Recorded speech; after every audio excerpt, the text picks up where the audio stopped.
started making the, I'm going to be making the side step for it here, the running boards, and Amir started making the bit for the bottom of the cab. We're going to see, obviously there's a corner going into that. I think we're going to use one of these from a Mini, old corners. They're off a Mini, we can use them to go onto to make the cab corner. And he's also started making the inner sill, as you can see there. And I have to make this piece, this is the bit where the corner is going to be in it, and we'll make the same. So he's just tacked it up now, so tomorrow he'll take these tacks out, turn it over and weld it from the inside of that, which is going to look quite nice. And the door shut's really nice, so pretty good. So obviously the running board will go all the way back here. What we're doing is we're making it out of pipe, but it's half pipe. You can see here, I cut a piece of tubing and cut it in half, so there's one for one side and one for the other. And obviously the tubing will come on here, but actually this will be further back. This will be further back and the tubing will go on the end. And yeah, it should look quite nice. So it's cracking on. Nice shape on it. I think that's going to be nice. What I'll do with the running board is probably put some kind of I don't know, maybe some checker plate on it. Not quite sure how we'll do it yet. And also we've started making the rear arch, which has been cut out now already. You can see it here. You can see it's been cut out, and where the arch is now attached with a few bolts onto it. So, but we've got to make a complete frame on it, and we're just trying to work out how we're going to do the back. You know, should we do it? I don't know. Kind of that round is a bit strange. We're not quite decided yet how we're going to go about that. So Amir's made this second step side. It is using exactly the same measurements, so it must mean the cab's pretty symmetrical. You can see the doors absolutely knackered. We have to put a complete new skin on that. But he's going to take them off and then weld them on the inside rather than on the outside. And put that over there just now. But you can see the bottom of that door is pretty piss poor, and it's knackered up here as well. So I think we'll end up putting a new skin on it. It's all damaged here. Probably cut it here somewhere. Put a complete new skin on it. I've set this TIG back up today. Yeah, this TIG welder. You can see I was having a bit of a practice. It got better. Some of it's pretty rough. I tried it without the rod just to see what it would do. And this is probably one of the better ones. It's quite a nice weld, that one. But now I've got it set up right and the gas flows good. I think that's more than acceptable. It's been years since I did any TIG welding, and when I did do a little course on it, it was on a professional machine. The difference between this Tool Mania, which is okay for €250 or whatever they are, €260, it works well enough, and I was very lucky that I got it as a gift from Steve at D3S Shooter. It's very nice of him to let me have it, and I've got the gas bottle now for it now. I've got it set up, regulated properly. So another bit I've been working on, this side cowling for the bonnet, and some of these plates, the holes are a bit scabby and a bit rusty, and obviously using a bolt like that, which is obviously not the right diameter, but all the holes are different size, and apart from welding up and recutting them, I've come up with a better idea, is to make them bigger and put these riv nuts in. You can see there's one in the gun there. And put these riv nuts in, and what that'll do is it'll centralise it better. You can see up there they are there.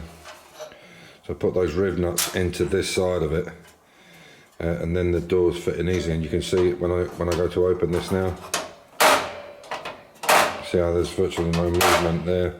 Whereas with this, I know that's not tightened up, but you've got to have them loose enough, even with nylocks. But there's too much movement there. Here, see where it where it can catch, whereas with that there's no catching. So that's what I'm going to do. I'll put riv nuts in all of them, and as I say, I had to build these new sides because they weren't on it originally, and the original piece is down there, and they had already gone on it, apart from the fact that it was like a tea bag. So yeah, it's the same system. They had little springs on it before, same system, but we'll just make it better. This is how we're going to make up the side piece. So this is a half piece of pipe, and we're going to use 3mm, which is 3mm plate. Obviously I've got to work out and make a flange on the end of it, but with 3mm plate there won't be any bend in it. I'll put some extra box section in between it, and I don't know if I can show you inside. Once I weld it, maybe you can, but you can see it's going to drip off inside there quite easy. And then we'll flange it up here, and I'll probably put, with the weight of it, I'll probably put 3 legs coming off the chassis at one point, and I'll show you how it looks later. So we've been looking at this door. Amir was starting to patch this, but we've decided we're going to put a new complete skin on it. We're going to, obviously can't buy them, needs to be handmade, so that's going to come off. And Amir's already started on this side, and you can see the shell of the door. This one was in particularly bad condition. There's a lot of bangs and dents and creases in it. We've got to clean all the rust up on it, but the shell's there, so he's making a new base for it, new sides, everything. We'll give it a clean up, put some products on it, and then make a new skin, and then make a skin for the other side. So there won't be a lot left of this cab by the time, and that's original, right? Handmade. I mean, apart from, yeah, to be honest, the only thing that was any really good was the bulkhead, wasn't it? Just the front bulkhead was, and even that, I mean, all this has all been new, all the top bits new. Yeah, it's only really that front bulkhead that was in really top nick. Everything else has needed repair, and even that's needed repair.